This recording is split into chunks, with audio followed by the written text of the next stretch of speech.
Dear friends, ಎಲ್ಲರಿಗೂ Janaki tutorials ಚಾನಲ್ಗೆ ಸ್ವಾಗತ. ಸೊ ಇವತ್ತೇನು ಮಾಡೋಣ ಅಂದರೆ, ಪಂಜಾಬ್ ನ್ಯಾಷನಲ್ ಬ್ಯಾಂಕ್ನಿಂದ ಒಂದಷ್ಟು ವೇಕೆನ್ಸೀಸ್ನ ಕರೆದಿದ್ದಾರೆ. ಅಂದರೆ ಗೌರ್ಮೆಂಟ್ ಜಾಬ್ ಬಗ್ಗೆ ಯಾರೆಲ್ಲ ವೇಟ್ ಮಾಡ್ತಿದ್ದಾರಲ್ಲ ಅವ್ರಿಗೆಲ್ಲ ಇದೊಂದು ಸುವರ್ಣ ಅವಕಾಶ ಅಂತ ಅಂದರೂ ಕೂಡ ತಪ್ಪಾಗೋದಿಲ್ಲ. ಸೊ ಈ ಬ್ಯಾಂಕಿಂಗ್ ಪ್ಲ್ಯಾಟ್ಫಾರ್ಮ್ ಒಳಗಡೆ ಏನು ಸರ್ಚ್ ಮಾಡ್ತಿದ್ದಾರಲ್ಲ ಅವರೆಲ್ಲ ನನ್ನ ವಿಡಿಯೋನ ಸ್ಕಿಪ್ ಮಾಡದೆ ನೋಡಿದರೆ ಅವ್ರಿಗೊಂದು ಸುವರ್ಣ ಅವಕಾಶ ಸಿಕ್ತಾಗೆ. ಸೊ ಇಲ್ಲಿ ನೋಡ್ತಾ ಬನ್ನಿ, ಪಂಜಾಬ್ ನ್ಯಾಷನಲ್ ಬ್ಯಾಂಕ್ ಕಡೆಯಿಂದ 750 ಪೋಸ್ಟ್ನ, ಇದರೊಳಗಡೆನೂ ಕರ್ನಾಟಕ ರಾಜ್ಯಕ್ಕೂ ಒಂದಷ್ಟು ಪೋಸ್ಟ್ನ ಇವರು ರಿಲೀಸ್ ಮಾಡ್ತಾ ಬಂದಿದ್ದಾರೆ. ಸೊ ಈ ಕನ್ನಡದಲ್ಲಿ ಏನನ್ನಲ್ಲ, ಕರ್ನಾಟಕದವರಿಗೆ ಪೋಸ್ಟನ್ನ ಮಾಡಿದ್ದಾರೆ ಅಂತಂದು ಹೇಳಿ ರಿಲೀಸ್ ಮಾಡಿದ್ದಾರೆ ಅನ್ನಲ್ಲ. ಸೊ ಅವ್ರಿಗೆ ಏನು ಕಂಡೀಷನ್ಸ್ ಇದ್ದಾವೆ ಅಂದರೆ, ವಿಶೇಷತೆ ಏನಿರಬೇಕು ಅಂತ ಅಂದರೆ, ಒಂದು ಓದೋದಕ್ಕೆ, ಬರೆಯೋದಕ್ಕೆ, ಮಾತನಾಡೋದಕ್ಕೆ, ಅದೇ ಥರ ಜಾಬ್ ಪ್ಲೇಸ್ ಕೂಡ ಕರ್ನಾಟಕದಲ್ಲೇ ಕೊಡ್ತಿದ್ದಾರೆ. ಇನ್ನೊಂದು ಏನು ಅಂತಂದರೆ, ಎಕ್ಸಾಮ್ ಸೆಂಟರ್ ಕೂಡ ಕರ್ನಾಟಕದಲ್ಲೇ ಇದೆ. ಬನ್ನಿ ಹಾಗಾದರೆ ಈ ವೇಕೆನ್ಸಿ ಬಗ್ಗೆ ಸಂಪೂರ್ಣವಾದ ನೋಟಿಫಿಕೇಷನ್ನ ನೋಡ್ತಾ ಹೋಗೋಣ.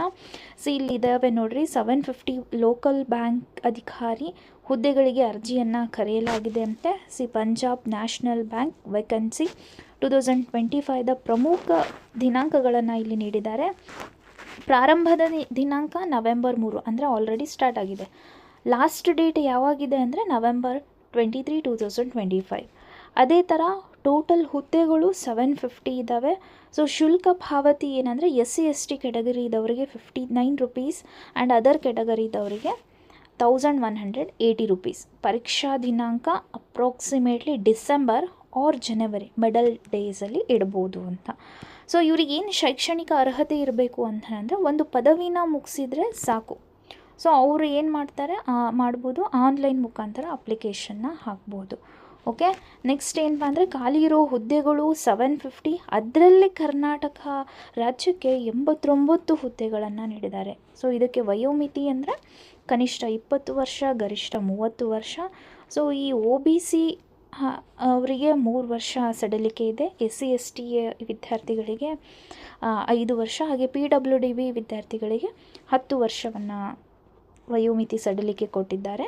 ಅದೇ ಥರ ಇಲ್ಲಿ ವೇತನವನ್ನು ನೋಡ್ತಾ ಹೋದಾಗ 48,480, 48,480ರಿಂದ ಸ್ಟಾರ್ಟಿಂಗೇ ಇದು. ಅಲ್ಲಿಂದ 85,900ವರೆಗೂ ಇವರು ಸ್ಯಾಲ್ರಿನ ನೀಡ್ತಿದ್ದಾರೆ. ಅದೇ ಥರ DA, HRA, TA ಇತರೆ ಸೌಲಭ್ಯಗಳನ್ನು ಕೂಡ ಕೊಡ್ತಾ ಇದ್ದಾರೆ. ಸೊ ಇದು ಆಯ್ಕೆ ವಿಧಾನ ನೋಡಬೇಕು ಅಂದರೆ, ಫಸ್ಟ್ ಒನ್ ಏನಂದರೆ ಟೆಸ್ಟ್ ಇಡ್ತಾರೆ. ಸೊ ಈ ಟೆಸ್ಟ್ ಒಳಗಡೆ ಟೋಟಲಿ 200 ಮಾರ್ಕ್ಸಿನ test, reasoning, quantitative aptitude and banking, financial awareness, English ಅಂತಂದು ಹೇಳಿ.